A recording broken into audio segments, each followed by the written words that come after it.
Hi friends, இன்றைக்கி ஒரு tips கொடுக்கலான்னு சொல்லிட்டு வீடியோ போடுறேன்.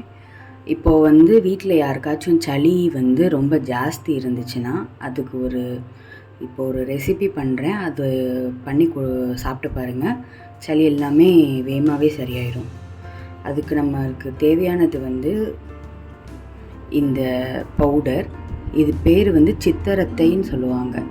இது சித்திரத்தை கட்டையாகவும் விற்கும், இன்னொன்று பவுடராகவும் விற்கும். நாங்கள் பவுட்ரு வாங்கியிருக்கோம். இது இந்த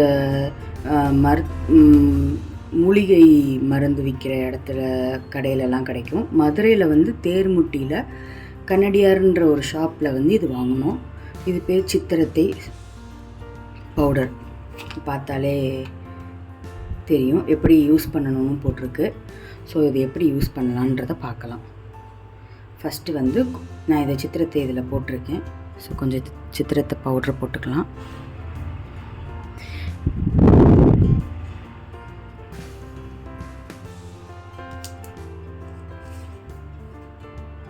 அடுத்து கொஞ்சமாக பெப்பர். ஏன்னா சித்திரத்தையே ரொம்ப காட்டமாக இருக்கும். ஸோ அதனால் கொஞ்சம் பெப்பர் போட்டுக்கோங்க. அடுத்து கொஞ்சமாக மஞ்சத்தூள். அடுத்து இதுக்கு நாட்டு சர்க்கரை யூஸ் பண்ணக்கூடாது. பனங்கற்கண்டு பார்த்துருப்பீங்க. இதுவும் அதே ஷாப்பில் கிடைக்கும். ஸோ இது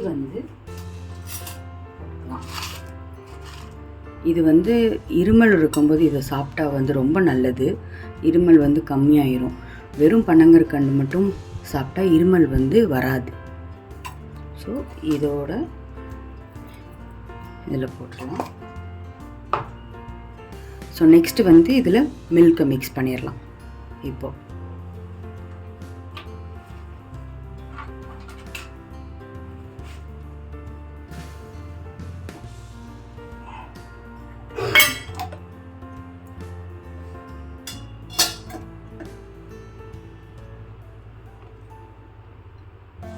மில்கை நல்லா சூடு பண்ணிவிட்டு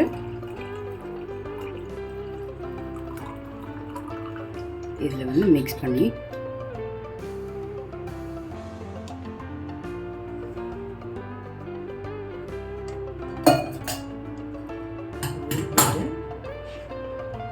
நல்லா மிக்ஸ் பண்ணிடலாம்.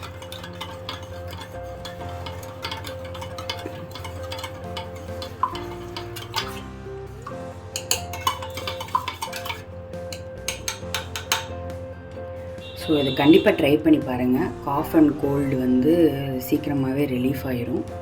ட்ரை பண்ணி பார்த்துட்டு எப்படி இருக்குன்னு சொல்லுங்கள். தேங்க்ஸ் ஃபார் வாட்சிங்.